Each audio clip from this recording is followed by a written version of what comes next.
الاسراء والمعراج میں آپ صلی اللہ علیہ وآلہ وسلم کو کئی ایک مناظر دکھائے گئے، جو سورہ بنی اسرائیل کی آیت نمبر 7 جو آیت نمبر سٹارٹ میں 1 ہے، سورت نمبر 17، لِنُرِيَهُ مِنْ آیاتنا، تاکہ ہم اپنے بندے کو اپنی نشانیوں میں سے نشانیاں دکھائیں۔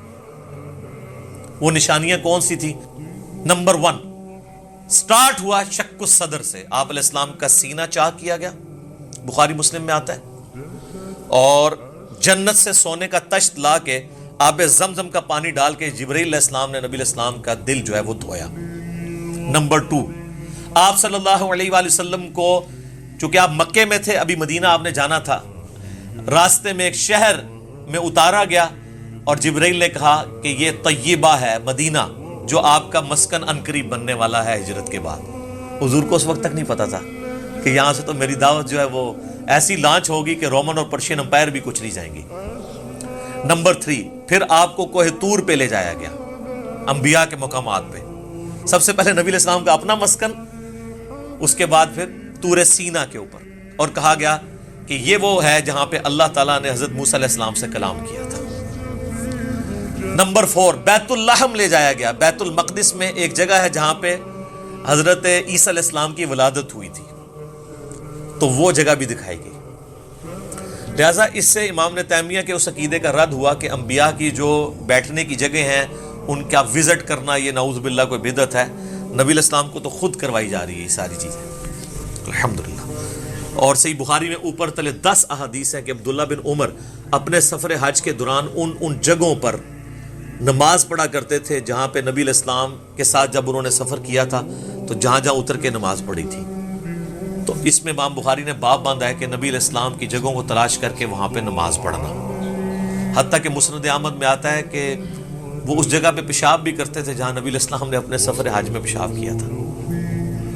بخاری میں الفاظ ہیں نافع کے کہ مسجدیں موجود تھیں راستے میں، مسجد کے پاس نالوں کے قریب جو پتھر تھے وہاں پہ وہ نماز پڑھتے تھے، مسجد میں نہیں پڑھتے تھے۔ وہ کہتے تھے مسجد تو بعد میں بنی ہے، نبی علیہ السلام نے اس پتھر پہ نماز پڑھی تھی۔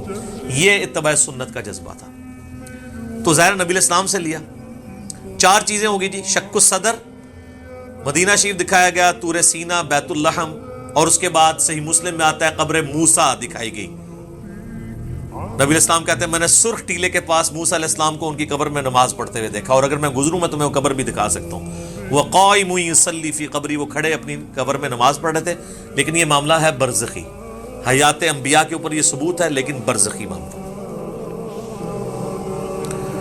اس کے بعد آپ صلی اللہ علیہ وآلہ وسلم کو بیت المقدس میں انبیاء کی امامت کروائی گئی، 1 لاکھ کے قریب پیغمبروں کو جمع کیا گیا، اور جبرائیل علیہ السلام نے کہا کہ آپ ان کی امامت کروائیں، یہ صحیح مسلم میں آتا ہے۔ اچھا، پھر دجال دکھایا گیا، یہ بھی آتا ہے بخاری مسلم میں، دجال بھی دکھایا گیا۔ پھر آپ علیہ السلام کو آسمانوں کی سیر کروائی گئی۔ پہلے آسمان پہ آدم علیہ السلام سے ملاقات ہوئی، دوسرے پہ حضرت یحییٰ اور عیسیٰ سے، تیسرے پہ یوسف علیہ السلام سے، چوتھے پہ ادریس علیہ السلام سے، 5ویں پہ ہارون علیہ السلام سے، 6 پہ موسیٰ علیہ السلام سے، اور 7ویں پہ ہمارے جد امجد سیدنا ابراہیم خلیل اللہ علی نبینا علیہ الصلوۃ والسلام سے ملاقات ہوئی۔ اس کے بعد آپ علیہ السلام کو جنت اور دوزخ بھی دکھائی گئی، ٹائم میں ٹریول کروا کے جو مستقبل کا وقت تھا وہ پہلے دکھا دیا گیا۔ لوگ کہتے ہیں ابھی تو لوگ دوزخ اور جنت میں پہنچے نہیں، تو حضور نے کیا دیکھا؟ بھئی اللہ نے وقت۔ اور آپ یہ دیکھ لیں یہ سب کچھ منظر کتنے زمانے میں طے ہوا ہوگا، لیکن ایک رات میں سب کچھ ہو گیا۔ صرف بیت المقدس اور خانہ کعبے کے درمیان جو فاصلہ ہے اس زمانے میں 40 دن کی مسافت تھی، وہی نہیں طے ہو سکتی تھی۔ اللہ اکبر۔ اسی لیے تو وہ آتا ہے نا المعجم الکبیر طبرانی کے اندر، اور دلائل النبوہ امام بیہقی کی کتاب کے اندر، اور کئی کتابوں کے اندر، کہ لوگوں نے آ کے حضرت ابوبکر کو کہا نا کہ تمہارا ساتھی تو یہ کہہ رہا ہے کافروں نے چھیڑنے کے لیے، اور انہوں نے کہا اگر وہ کہہ رہے ہیں تو میں تصدیق کرتا ہوں۔ تو اسی پر آپ کا لقب صدیق رکھا گیا کہ آپ علیہ السلام کی تصدیق کرنے والے۔ اس کے بعد بیت المعمور دکھایا گیا، بخاری مسلم میں آتا ہے 7ویں آسمان کے اوپر اسی خانہ کعبہ کی سیدھ میں ایک گھر ہے جس کا طواف فرشتے کرتے ہیں، بیت المعمور وہ دکھایا گیا۔ اور سب سے بڑھ کے آپ کو سدرۃ المنتہا تک لے جایا گیا. یہ آخری حد ہے. زمین سے جتنی مخلوقات ہیں یا فرشتے ہیں وہ بھی سدرۃ المنتہا سے آگے نہیں جا سکتے. اس کا نام ہی ہے انتہا، مخلوق کی انتہا ہے. باقی لوگوں نے آگے کہانیاں بنا لی ہیں کہ جی نبی علیہ السلام سدرۃ المنتہا سے بھی آگے چلے گئے. بالکل جھوٹ ہے. یہ آپ کی انتہا تھی. اور آگے پتہ نہیں کیا کیا کہانیاں بنائی ہوئی ہیں. کہتے ہیں عرش پہ جوتیوں سمیت چلے گئے. یہ تو اتنا بڑا جھوٹ ہے کہ احکام شریعت میں احمد صاحب بریلوی صاحب نے لکھا ہے کہ یہ جو معرج النبوہ کتاب جس میں یہ باتیں لکھی ہیں، یہ ہے تو سنی عالم ہے لیکن ہر طرح کی جھوٹی سچی روایتیں لکھ دیتا ہے. یہ محض باطل بات ہے کہ نبی علیہ السلام اپنی مبارک جوتیوں کے ساتھ عرش پہ گئے ہیں. یہ اعلیٰ حضرت نے لکھا ہے کہ یہ جھوٹی بات ہے. تو عرش پہ جانے والی کوئی بات نہیں ہے. ہاں کسے کہانیوں میں آپ مزے لے لے کے بیان کریں. اور جب ہم پوچھتے ہیں کہاں لکھا ہے، وہ کہتے ہیں سعدی شیرازی کے شعر نہیں آپ نے پڑھے، مولانا روم کے شعر نہیں پڑھے. ہم کہتے ہیں میرے بھائی ہم تو آپ کو چیخ چیخ کے یہی تو کہہ رہے ہیں کیا کہ مرنے سے پہلے ہے مسلمان. کر لے اس پہ غور. کتابوں کا خدا اور ہے، بابوں کا خدا اور. کتاب میں سے کوئی نکالے نا بات جہاں پہ لکھا ہو. پھر ڈاکٹر صاحب تو آپ کو پتا ہے طاہر القادری صاحب تو وہ کہتے ہیں کہ وہ دروازہ کھولا حضور نے حضور کے لیے، پھر کہا کہ آپ اندر آ جائیں، حریم ناز میں آ جا. وہ پتہ نہیں کیا عشق مشوقی کا انہوں نے ایک، اور بلکہ وہ بغل گیر پتہ نہیں کیا کچھ انہوں نے کیا ہے.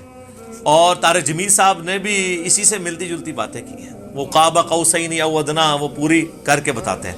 انشاءاللہ اینڈ پہ ڈسکس کرتا ہوں. تو میرے بھائی یہ کتابوں کی بات ہو رہی ہے. اور سدرۃ المنتہا ہی پہ اللہ تعالیٰ کی ملاقات ہوئی اپنے محبوب علیہ السلام کے ساتھ. اور سورۃ النجم میں اس کا ذکر ہے. وہاں پہ اللہ تعالیٰ نے وحی بھی کی آپ علیہ السلام کو. صحیح مسلم میں آتا ہے کہ 3 چیزیں آپ کو وہیں پہ عطا ہوئی. نمبر 1 5 نمازیں. وہ ڈیٹیل بخاری مسلم میں آتی ہے کہ 50 تھی، کم ہوتے ہوئے موسیٰ علیہ السلام کے پاس جب وہ آتے تھے نا چھٹے آسمان کے اوپر تو کہتے تھے حضرت زیادہ ہے، کم کروائیں. ایک پھیرے ہی بس اور لگنا سی، وہ کون ہی لگیا، ورنہ وہ 5 کام ہوتے 5 تک رہ گئی. پھر اس میں الفاظ ہیں بخاری مسلم میں، اللہ نے کہا کہ میرا قول بھی نہیں بدلے گا، تمہاری امت پڑے گی 5. سورۃ الانعام میں ہے کہ ایک نیکی 10 کے برابر ہے تو میں ان کو ثواب 10 کا ہی دوں گا. ایک کے بدلے 10 کا تو نمازیں 50 کے ہی ثواب ملے گا 5 کے اگینسٹ میں. دوسرا تحفہ دیا گیا سورۃ البقرہ کی آخری 2 آیات. صحیح مسلم میں آتا ہے آمن الرسول بما انزل الیہ من ربہ والمؤمنون. سر یہ 2 آیات وہ ہیں جو اس دنیا میں نازل نہیں ہوئی ہیں، آسمانوں پہ نازل ہوئی ہیں. آسمان سے آسمانوں پہ ہی نبی علیہ السلام کے مبارک سینے پہ. اور صحیح مسلم میں آتا ہے کہ تیسری چیز جو آپ کو دی گئی کہ آپ کا جو کوئی امتی شرک نہیں کرے گا نا میں اسے معاف کر دوں گا. تو اس کو تو سپورٹو پھر قرآن میں بھی آیت ہے انہ من یشرک باللہ فقد حرم اللہ علیہ الجنہ ومأواہ النار وما للظالمین من انصار.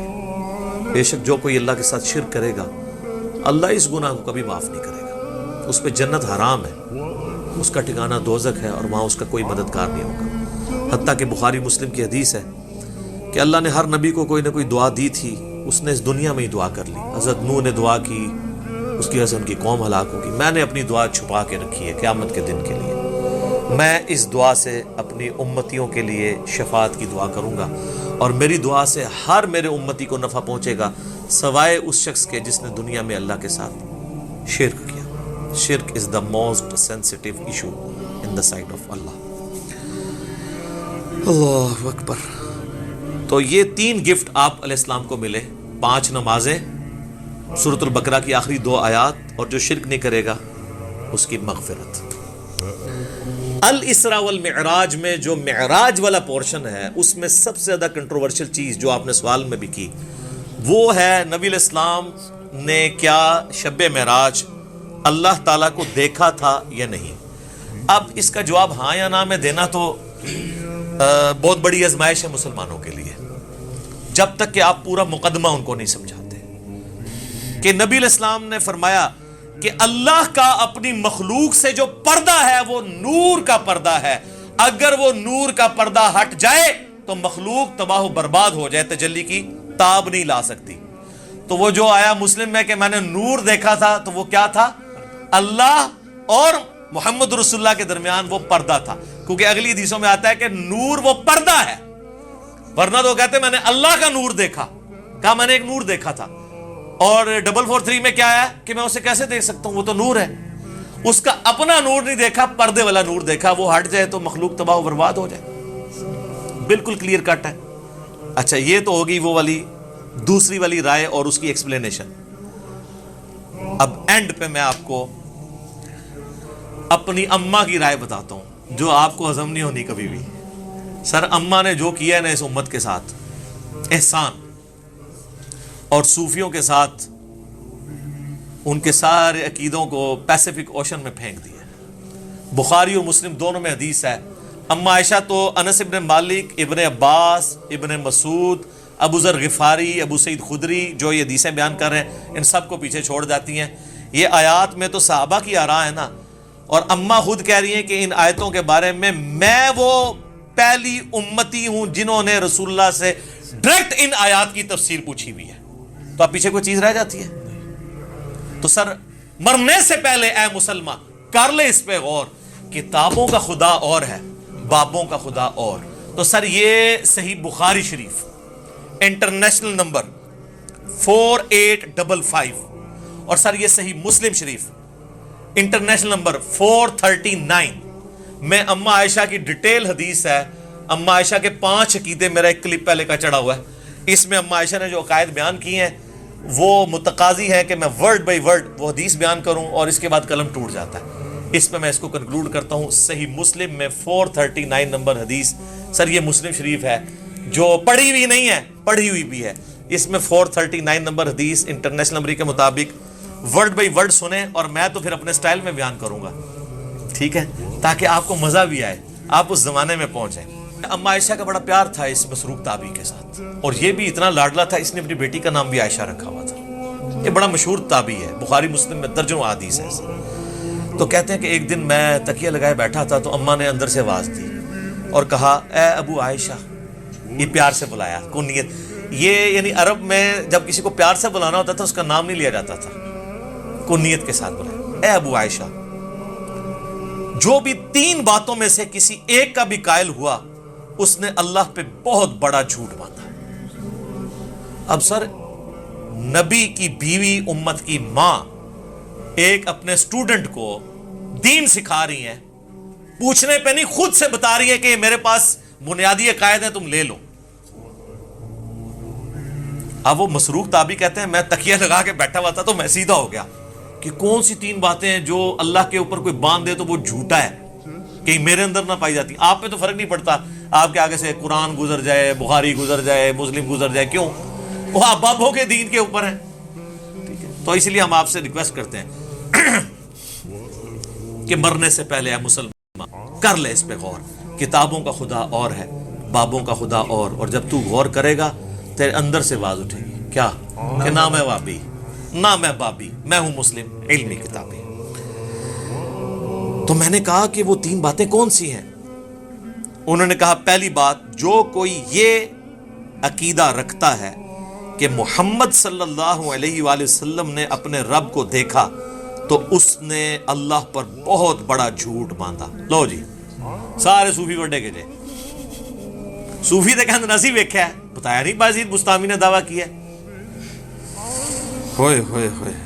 مسروق کہتے ہیں میں تکیہ لگائے بیٹھا تھا، جیسے ہی میں نے یہ بات سنی میں اٹھ کے بیٹھ گیا. میں نے کہا اے اماں جان ذرا مجھے بھی کچھ عرض کرنے دیں اور اپنی بات میں جلدی نہ کریں، یعنی میں بھی کوئی اپنے دلائل سامنے رکھنا وا، تسی پہلے ہی چھکا مارے ہے، کیونکہ وہ ان کا خود بھی یہی ہو سکتا ہے عقیدہ ہو. کیا اللہ نے قرآن میں نہیں فرمایا وَلَقَدْ رَآهُ بِالْأُفُقِ الْمُبِينِ؟ وہی آیات سورۃ النجم کی آیت نمبر 9، 11 اور 18 تینوں مسروق نے پڑھی. وَلَقَدْ رَآهُ نَزْلَةً أُخْرَى، یہ تو واضح قرآن میں آیا ہے کہ دیکھا اس نے اس کو. اب قرآن میں یہ تو نہیں ہے کس نے کس کو. تو سید عائشہ نے کہا اس امت میں سب سے پہلے میں نے ان آیتوں کو رسول اللہ سے پوچھا تھا. تو اب رسول اللہ سے پوچھنے کے بعد بھی اگر کسی نے نہیں یقین کرنا اور بابوں کے دین پہ چلنا اور کتابوں کے دین پہ نہیں چلنا، صحیح مسلم 439 نمبر حدیث پہ نہیں چلنا، اور صحیح بخاری انٹرنیشنل نمبر کے مطابق 4855 حدیث میں، مسلم میں چونکہ ڈیٹیل ہے میں وہ بیان کر رہا ہوں.